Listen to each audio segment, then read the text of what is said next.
사사기 우리 14장 5절부터 우리 함께 보겠습니다. 사사기 14장 5절.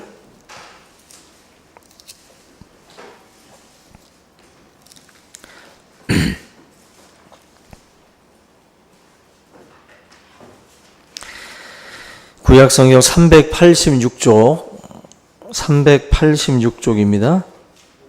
사사기 14장 5절부터 9절까지 보겠습니다. 우리 같이 봉독합니다. 시작. 삼손이 그의 부모와 함께 딥나에 내려가 딥나의 포도원에 이른즉 젊은 사자가 그를 보고 소리 지르는지라. 여호와의 영이 삼손에게 강하게 임하니 그가 손에 아무것도 없이 그 사자를 염소 새끼를 찢는 것 같이 찢었으나 그는 자기가 행한 일을 부모에게 알리지 아니하였더라. 그가 내려가서 그 여자와 말하니 그 여자가 삼손의 눈에 들었더라. 얼마 후에 삼손이 그 여자를 맞이하려고 다시 가다가 돌이켜 그 사자의 죽음을 본즉 사자의 몸에 벌떼와 꿀이 있는지라. 손으로 그 꿀을 떠서 걸어가며 먹고 그의 부모에게 이르되 그들에게 그것을 드려서 먹게 하였으나 그 꿀을 사자의 몸에서 떠왔다고는 알리지 아니하였더라. 아멘. 할렐루야. 예, 오늘 이제 삼손 오늘 14장 말씀으로 함께 나누겠는데요. 어느 책에 보니까 그 미국 대통령 케네디의 그 미망인이었던 제클린 케네디에 대한 그 기록이 있는데, 그 한국 사람들의 눈에는 이 제클린 케네디가 좀 광대뼈가 좀 많이 나와서 그렇게 미인으로 보이진 않습니다. 그런데 서양 사람들 눈에는 이 제클린 케네디가 미인으로 보인다 그래요. 미인으로. 우리들 눈에는 그냥 평범해 보이는데 서양 사람들 눈에는 미인으로 보인다. 이 제클린이라고 하는 이 여인은 자기의 이 장점을 그리고 또 자기의 약점을 명확하게 파악을 해가지고 장점은 잘 살리고 또 약점은 또 잘 가리고 해서 사람들 눈에 더 아름다운 그런 그 미녀로 보여지게 했다라는 거예요. 저나 여러분들도 사실 장점도 있고 약점도 있습니다. 근데 그것을 얼마나 잘 살리고 얼마나 또 이렇게 또 가릴 수 있느냐, 그 차이예요. 사실은 다 있거든요. 장단점이라는 게 다 있는데 사실 그게 지혜입니다. 그게 지혜예요. 자기의 단점을 어느 정도 잘 좀 커버하면서 좀 덮어나가고 그 장점을 훨씬 더 이렇게 좀 더 부각시킬 수 있도록 그게 만드는 거죠. 사람을 조명을 할 때도 부정적인 쪽으로 조명을 하면 한도 끝도 없어요. 근데 사람을 또 장점을 또 이렇게 보면 또 그것도 계속 쏟아져 나올 정도로 한도 끝도 없이 나옵니다. 그만큼 우리의 장점과 단점 이거를 이제 어떻게 하느냐, 사실 이게 지혜입니다. 이번에 그 평창 올림픽도 여러분들 보셨듯이 뭐 하계 올림픽도 종목이 많지만 동계 올림픽도 종목이 많아요. 그런데 종목들마다 보면 다 거기에 맞는 체형이나 또 그런 능력치가 다 달라요. 한 종목을 잘한다고 해서 다른 종목에다 집어넣으면 그 사람은 또 빛을 발하지 못합니다. 그래서 한 사람이 다수의 종목을 다 잘할 수는 없어요. 이번에 그 금메달을 땄던 윤성빈 선수 아시죠? 그 이름도 좀 어려운데 스켈레톤이라고 하는 그 썰매, 그 스켈레톤 그 썰매 종목을 그분이 했는데 허벅지가 뭐 65cm 정도 된다고 그래요. 굉장히 굵은 허벅지를 가지고 있는데 그 스포츠 종목을 위해서 어떻게 보면 정말로 필요한 체형인데, 내용을 보니까 스켈레톤 썰매랑 선수와의 그 합한 무게가 115kg를 넘으면 안 된대요. 그 썰매와 선수의 무게가 115kg를 넘으면 안 되는데, 그 115kg까지 딱 이제 맞추면 좀 묵직해도 잘 나가니까, 또 너무 가벼워도 안 나가고, 그 무게를 맞추기 위해서 하루에 8끼를 먹어도 됩니다. 하루에 8끼를 먹으면서 어떻게 먹을 수 있을지 8끼씩 3, 8이 24 24시간을 잡아도 3시간 간격으로 먹어야 돼요. 잠자는 거 빼고 나면 정말 시간마다 먹어야 되는 것 같아요. 근데 그 체형을 만들고 그 무게를 맞추기 위해서 노력을 해가지고 그 종목에서 또 이제 금메달을 획득을 했습니다. 근데 여러분들 윤성빈 선수가 아무리 스켈레톤을 잘해도 만약에 피겨 스케이팅에다 집어넣어 버리면 어떻게 돼요? 굉장히 무능한 사람이 됩니다. 그죠? 우사인 볼트가 100m, 200m 세계 기록을 세우지만 그 선수 중장거리에다가 집어넣어 버리면 힘 못 써요. 한마디로 우리가 아는 훌륭한 선수는 그 종목에서 장점이 있는 거예요. 그 장점. 이 사람이 100m도 잘 달리는데 마라톤까지 달린다. 그럴 수는 없어요. 단거리에 맞는 그런 심장과 능력치가 있고 장거리에 맞는 또 능력치가 있어요. 그래서 전체 종목을 다 석권할 수 있는 선수는 없습니다. 다 각자의 종목마다 자기의 실력들을 가지고 또 이렇게 발휘를 하게 됩니다. 우리가 이걸 가만히 놓고 생각을 해보시면 돼요. 올림픽 수많은 종목들을 이렇게 다양하게 펼쳐놓은 다음에 거기에 거의 한 명씩 들어간다라고 생각을 하시면 돼요. 그 종목마다. 그걸 한번 염두에 두고 저와 여러분들의 삶을 한번 생각을 해보시면 나에게도 분명한 장점이 있을 거예요. 다른 사람들에 비해서 좀 더 연마하고 수련하면 탁월할 수 있는 어떤 분야들이 분명히 사람에게는 있다라는 거예요. 내가 만약에 어떤 종목에서 못한다고 해서 나를 무능하다라고 누군가 말할 수는 있지요. 그러나 내 스스로 나를 무능하게 봐서는 안 돼요. 우사인 볼트가 그렇게 다른 종목에서 못 뛴다고 우리가 그 사람을 무능하다고 말하지 않잖아요. 그죠? 너 왜 마라톤 못해? 이런 식으로 말하면서 무능하다라고 말 못합니다. 그런 것처럼 저여러분도 그렇게 생각해 보시면 간단한 거예요. 내가 어떤 부분에서 못한다고 해서 자기를 막 한없이 비하시키고 막 그 자존감을 완전히 무너뜨리는 분들이 있어요. 그건 잘못된 생각입니다. 분명히 하나님이 저와 여러분들에게 주신 어떤 그 장점이 있을 거예요. 사실은 그걸 이제 찾는 게 먼저고, 그리고 그걸 발견해서 그 부분을 수련을 통해서 아무리 그걸 그걸 알아도 연마하고 수련하지 않으면 그 자리까지 갈 수는 없죠. 그러나 그 부분에서 달란트가 있다면 훨씬 더 우리가 연마를 통해서 발전할 수 있는 것이 남들보단 더 있는 거죠. 그런 점에서 저와 여러분들의 장점을 한번 생각을 해볼 필요가 있어요. 호랭이가 수영 못한다고 무능하다, 거북이가 달리기 못한다고 무능하다, 못하는 것처럼 저와 여러분들의 삶에도 하나님이 주신 부분들을 잘 염두에 둬야 됩니다. 왜냐하면 그것은 우리가 흔히들 말하는 은사가 될 수 있거든요. 은사. 삼손이라는 사람에게 주신 은사가 있듯이 저와 여러분들에게도 주신 하나님의 은사가 있어요. 그 은사를 잘 살릴 필요가 있습니다. 저는 사실 우리 경남이 형제도 찬양의 은사가 있는 것 같아.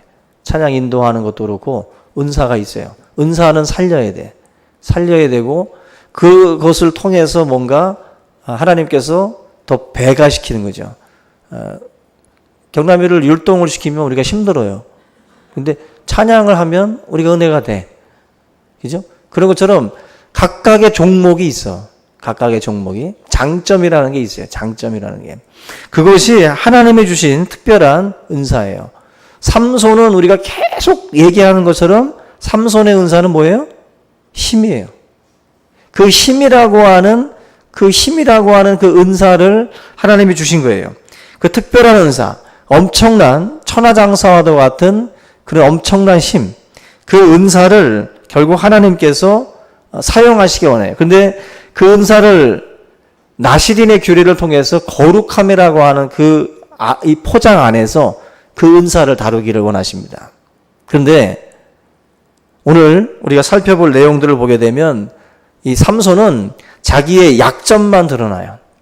자기의 약점만 드러나고 자기의 장점은 잘 살리지를 못하고 있습니다. 오히려 그릇된 어떤 그 방향으로 자꾸만 모든 것들이 다 나아간다는 것을 볼 수가 있어요.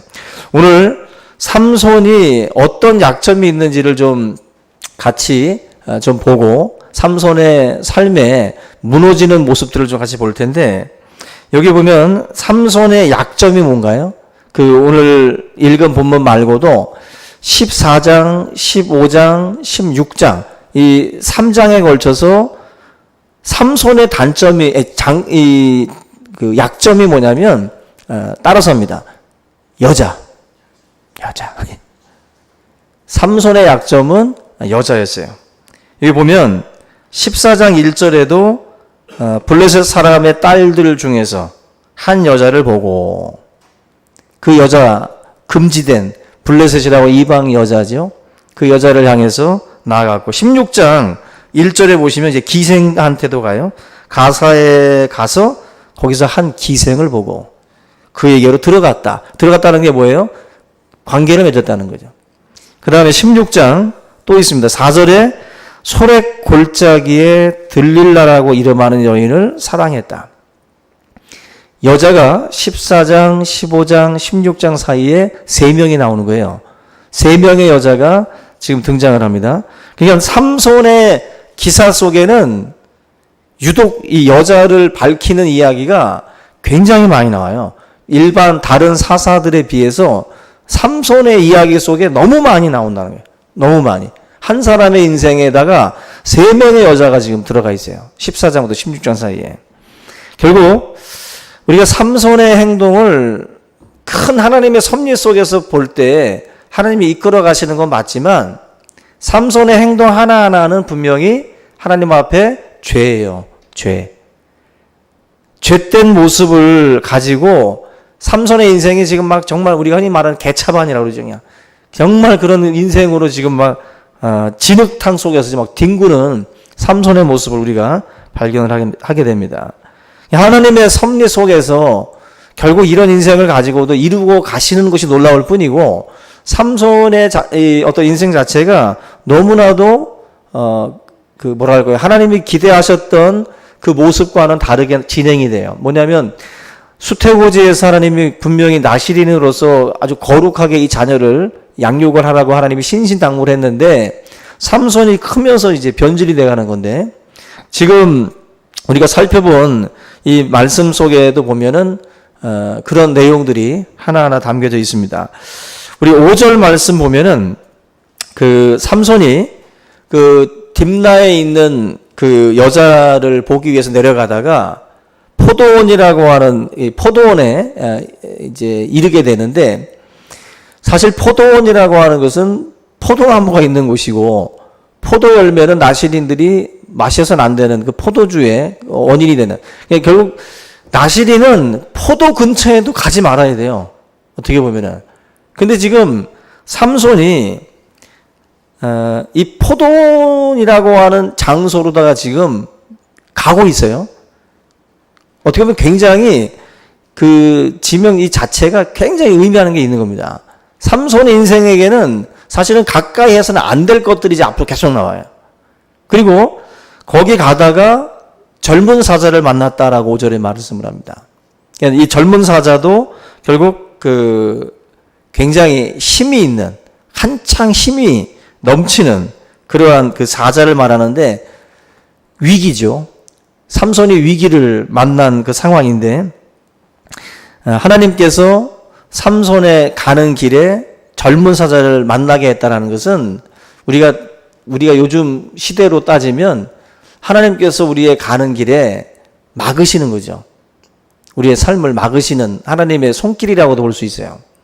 근데 지금 삼손은 사실 하나님께서 나에게 주시는 경고로서 받아들이지 않습니다.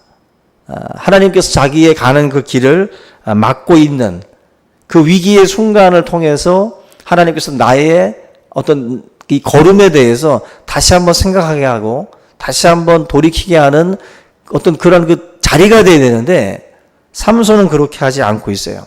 하나님의 경고가 경고로 안 들리는 거예요. 저는 이게 지금 사실 우리 크리스찬들의 삶에 하나님께서 보내시는 젊은 사자가 저는 있다고 봐요. 우리가 막 내 소견대로 막 진행을 해요. 그러다가 하나님께서 막으시는 것들이 있죠. 근데 그걸 삼손은 하나님의 뜻으로도 모르고 그냥 잡아 찢어 죽입니다. 그냥. 그걸 돌파하고 또 지나가요. 사실은 이 모든 것이 하나님의 손길입니다. 근데 발람 선지자와 발락 이 이야기를 아실 겁니다. 발락이 이스라엘을 저주하기 위해서 발람 선지자를 초대를 하죠. 많은 돈을 주겠다고 하고. 근데 오지 않습니다. 거절을 해요. 그러니까 더 많은 돈과 더 벼슬 높은 사람들을 보내가지고 다시 한번 설득을 해요. 결국 발람 선지자가 거기에 넘어갑니다. 탐욕에 눈이 어두워서 결국 이스라엘을 저주하는 그 길을 떠나요. 그때 하나님께서 이 발람 선지자의 가는 길을 막으시잖아요. 가는 길을 여호와의 사자가 나타나가지고 결국 그 가는 길을 가로막습니다. 우리가 그 민수기 22장에 보면은요, 여호와의 사자가 칼을 든 것을 보고 나귀가 발람을 밭으로 끌고 들어가요. 밭으로. 그러니까 발람이 막 채찍으로 나귀를 때립니다. 그리고 다시 돌이켜서 다시 진행을 해요. 근데 결국 이번에는 포도원에 그 자신의 어떤 그 담에다가 그 다리를 막 짓누르는 그러한 짓을 나귀가 합니다. 또 채찍질로다가 나귀를 때려요. 또 다시 진행을 할 때 여호와의 사자가 좁은 길을 막아서니까 나귀가 그때는 또 이제 엎드립니다. 이때는 막 발람이 또 지팡이로 때려요. 3번을 채찍질과 지팡이로 맞던 나귀가 이 말씀에 보면은 내가 지금까지 주인을 섬겨오는 가운데에 이렇게 한 적이 있었냐는 거죠. 하나님께서 지금 당신의 이 모든 것들을 어떻게 보면 이제 막기 위해서 이렇게 하고 있는 것을 왜 이제 모르냐는 거예요. 결국 이 발람 선지자 같은 경우는 하나님의 뜻을 저버리고 이스라엘을 저주하는 그 길로 들어갈 때 하나님이 그렇게 여러 가지 방법으로 막으시는 거거든요. 막으시는 거예요. 그런데도 불구하고 결국 고집을 피우고 결국 어두운 가운데로 그는 진행을 합니다. 이게 바로 지금 삼손이 가고 있던 그 길에 만났던 젊은 사자의 어떤 그 만남이라고 보실 수가 있어요. 우리가 신앙생활을 할 때 이런 젊은 사자를 만나는 그 상황에서도 강팍한 사람들은 그걸 몰라요. 깨닫지 못합니다. 계속 고집을 피워요. 채찍을 맞아도 지팡이로 두들겨 맞아도 깨닫지 못합니다. 계속해서 고집을 피우고 진행을 해요. 결국 지금 이 삼손 같은 경우는 자기에게 지금 영적 위기가 지금 찾아왔다라는 것을 모르고 있는 거예요. 자기의 어떤 본분을 알고 이 발람 선지자도 그렇고 자기의 본분을 알고 그 길에서 가지 말아야 할 곳에 가지 말고 멈춰야 할 곳에서 멈춰야 되는데 그 영적인 위기를 그가 지금 결국 맞이할 수밖에 없는 선택을 하고 있다는 것입니다. 저와 여러분들이 서야 할 자리, 가야 할 자리 잘 구분하시기 바랍니다. 하나님께서 막으시는 사인들을 잘 받아요. 그게 영적인 민감성이에요. 하나님 앞에. 그 민감함을 가지고 있어야 됩니다. 그래서 가서는 안 되는데, 해서는 안 되고, 붙잡아서는 안 되는데도 그걸 붙잡는 거예요.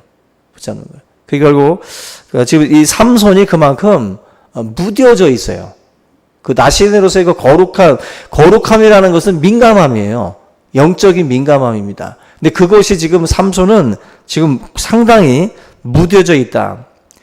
6절 보면은 여호와의 영이 삼손에게 강하게 임해가지고 뭐 염소 새끼를 찢는 것 같이 사자를 찢었다고 말씀을 해요. 그런데 이 내용도 잘 보시면 삼손에게 하나님이 강권적으로 역사하신 거예요. 그 순간에.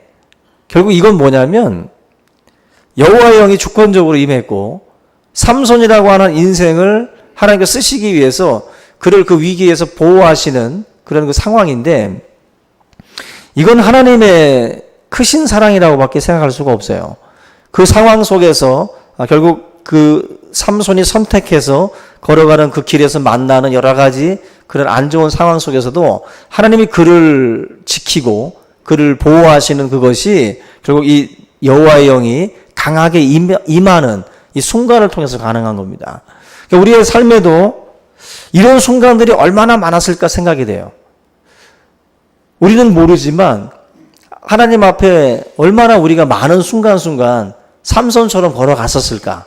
지금까지 살아오면서 우리가 얼마나 이런 선택을 하면서 그렇게 무지몽매하게 우리가 걸어갔던 길들이 얼마나 많았을까. 그리고 우리도 모르게 하나님이 우리를 지켜주고 우리의 가는 그 길들을 보호해 주셨던 그 사건들이 도대체 몇 번이었을까.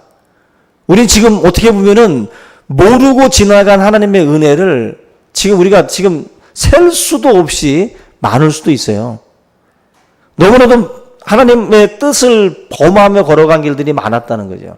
근데 성령께서 우리를 지키고 우리를 보호하심으로 인해서 사실은 우리가 마치 내가 뭘 잘해서 내가 뭔가를 찢어서 그 위기를 돌파한 것처럼 생각을 하지만 본문 말씀처럼 여호와의 영이 삼손에게 강하게 임함으로 삼손이 뭘 가지고 온 게 아니라 위에서 부으신 은혜예요. 위에서 부으셨기 때문에 그 삼손의 그 위기를 사실 벗어날 수가 있었다라는 것입니다. 삼손은 사실 8절과 오늘 읽은 9절 이 말씀에 보면은 기가 막힌 일을 또 해요. 나시린에게 금지했던 그 주검, 시체를 만지는 그러한 일들을 또 한 번 하게 됩니다. 어찌 보면 그냥 삼손이 그냥 막 나가는 것처럼 보입니다. 삼손이라는 사람에게 하나님이 엄하게 명령했던 그 나시린이라고 하는 그 규례를 그걸 아주 가볍게 여겨요.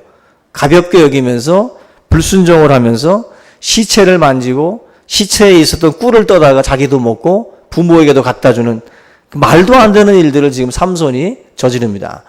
삼손이 지금 하고 있는 일을 가만히 따라가서 보시면 꼭 그거예요. 죽기 전에 할 일, 죽기 전에 가볼 곳, 죽기 전에 먹을 음식, 버킷리스트 아시죠? 이 버킷리스트 딱 적어놓고서 10가지, 30가지 적어놓고서 죽기 전에 내가 다 해봐야지 하는 것처럼 삼손이 나시린으로 살아오면서 자기가 못했던 것들 있죠? 못해봤던 것들. 그걸 마치 이 버킷리스트 적어놓고서 하나하나 해나가는 것처럼 지금 삼손이 지금 그 행동을 하고 있어요.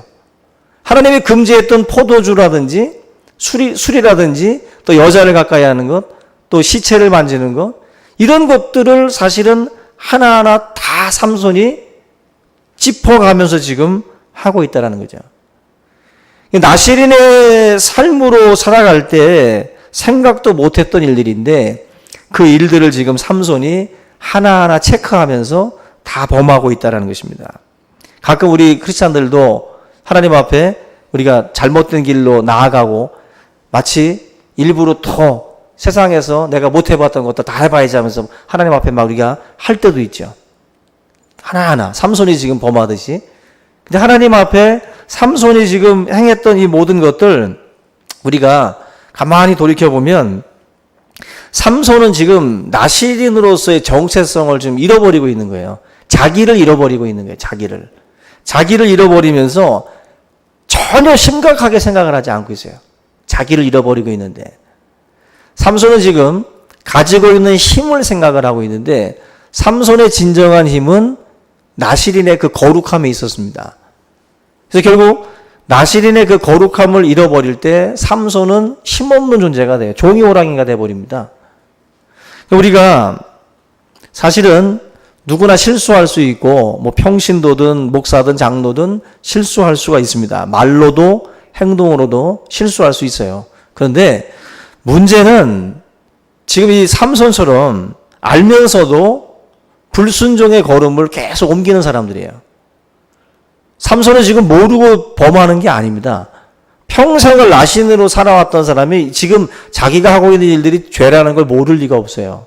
근데 지금 일부러 밟고 가는 것처럼 일부러 그걸 밟고 가듯이 지금 삼손이 하나하나 범하고 있습니다. 이건 굉장히 문제가 큰 거예요. 하나님 앞에 저와 여러분들이 죄를 짓는다는 것은 인간이기 때문에 그럴 수 있습니다. 그럴 수 있어요. 근데 가장 큰 문제는 뭐냐면 강팍함이에요. 그 강팍함을 가지고 하나님의 그 하나님께서 금한 이 모든 것들을 하나하나 탁 그냥 깨버리는, 벽돌 깨기 하듯이 그렇게 깨나가는 그 모습들은 아름답지 않은 거예요. 우리의 신앙의 삶 속에 하나님 앞에서 과연 저와 여러분들이 지금 행하고 있는 일들 가운데에 이 나시린의 어떤 그 정체성을 잃듯이 우리가 우리의 정체성을 잃어버리고 있는 그리스도인이라고 하는, 크리스찬이라고 하는 정체성을 상실하는 그러한 그 행동들, 그런 선택들 우리가 있을 수 있거든요. 그건 하나님 앞에 범죄고 결국 자신의 힘만을 믿고 그 거룩함을 하나하나 다 깨버렸던 삼손, 결국 우리가 잘 아는 것처럼 너무나도 무력하게 무너지는 것을 우리가 보게 됩니다. 성도의 능력은 거룩이에요. 예수님께서 말씀과 기도로 거룩해진다 그랬어요. 우리는 지금 영적인 나시린인데 우리가 정말 거룩하게 산다는 것은 말씀과 기도로 사는 거예요. 그 말씀과 기도가 결국 저와 여러분들을 거룩하게 합니다. 이게 사실은 우리에게 힘이에요. 머리가 잘려나가고 그리고 시체를 만지고 그런 포도주를 마시는 그것이 마치 기도와 말씀을 등한히 하는 것과 똑같은 겁니다. 머리 잘린 삼손이 힘을 잃었잖아요. 결정타는 그 거룩함을 잃어버린 것입니다. 결국 여러분들 삼손이 자기 힘만 휘두를 때는 아무것도 못했어요. 근데 우리 최종적으로 보면은 삼손이 머리카락이 자라죠. 머리카락이 자란다는 것은 나시린의 모습을 지금 회복한다는 상징이에요. 머리에 삭도를 대지 말라고 했었는데 드릴라에 의해서 머리가 다 잘려나간 삼손은 힘을 잃어요. 그러나 머리가 다시 자라나면서 다시 그가 나시린의 모습을 갖추어 나갈 때 그때 마지막으로 삼손이 자기의 생명과 이 블레셋 이 모든 사람들과의 생명을 맞바꿔요. 결국 하나님의 백성의 힘은 그 나시린의 회복인 것처럼 거룩의 회복이에요. 거룩함의 회복. 거기에 능력의 어떤 키가 있습니다. 우리가 죄를 가볍게 여기면서 장난치듯이 지금 한 발 한 발 하나님의 법을 깨뜨렸던 이 삼손처럼 저분들 추호라도 장난스럽게 하나님의 말씀의 법을 깨지 않기를 바랍니다. 항상 이 말씀을 지키고 모르고 실수했으면 하나님 앞에 회개하고 엎드리고 그게 우리가 살 길이지 하나님의 말씀을 일부러 밟고 걸어가는 것은 그건 범죄입니다. 항상 오늘 이 말씀을 기억해서 우리가 삼손의 이 거룩함을 다시 한번 회복해서 하나님의 능력 가운데 쓰임받는 우리 모두가 될 수 있기를 주님의 이름으로 축원합니다. 우리 이 시간 우리 오늘 이 말씀 함께 붙들고 간절하게 기도하겠습니다. 하나님 앞에 우리의 이 거룩함을 하나님 회복시켜 달라고 같이 한번 기도하겠습니다. 살아계신 하나님 아버지 감사합니다. 하나님 아버지 참으로 이 땅에 우리 그리스도인들의 거룩함이 생명이고 능력이 될 줄로 믿습니다. 하나님 아버지 나시린의 규례를 하나하나 또 깨고 또 범하며 걸어가는 삼손의 그 인생에 아버지 하나님 참으로 하나님의 거룩한 아버지 하나님이여 메시지가 그 속에 있음을 우리를 하나님 아버지 깨닫게 하시고 주님의 백성들이 하나님의 말씀으로 채워지고 하나님의 권능으로 채워지고 하나님의 말씀 안에서 역사할 수 있도록 인도하여 주시옵소서. 살아계신 하나님 아버지 이 땅에 죽어가는 많은 생명들 죽어가는 많은 하나님의 백성들을 아버지 불쌍히 여겨주시고 우리가 사는 길이 어디에 있는지를 알게 하시고 깨닫게 하여 주시옵소서. 하나님의 말씀이 우리에게 능력으로 다가오고 힘으로 다가올 때에 아버지 하나님 기도로서 주님 앞에 엎드릴 때에 주여 우리의 모든 모습들을 또한 아버지 하나님께서 회복해 하시고 능력 가운데 역사하여 주실 줄로 믿습니다. 하나님 아버지 참으로 주님의 사랑하는 자녀들이 아버지의 말씀 속에서 하나님 다시 한번 우리가 우리의 거룩함을 다시 한번 회복할 수 있도록 도와주시옵소서. 아버지 하나님, 세상에 아버지 하나님의 모든 풍조와 그 더러움을 또 우리가 또한 아버지 하나님 탐닉하며 아버지 우리 탐욕과 아버지 모든 욕심 속에 우리의 모습들을 이뤄가지 않도록 주여 도와 주시옵소서.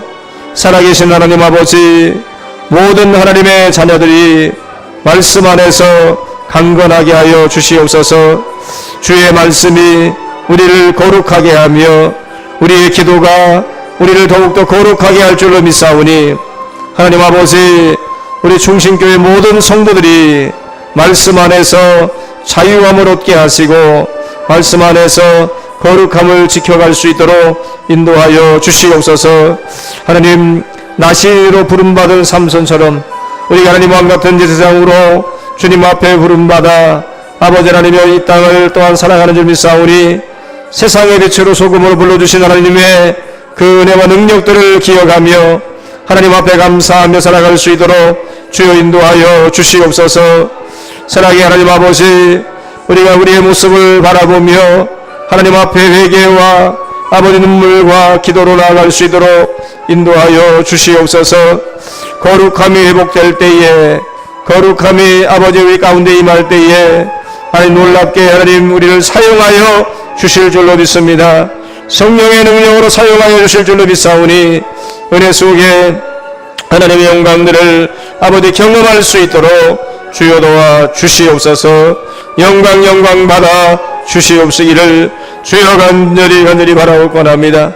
오늘 이 귀한 시간에 하나님의 말씀이 아버지 우리의 영혼을 새롭게 하시고 우리를 거룩하게 하여 주시옵소서. 감사합니다. 영광 받아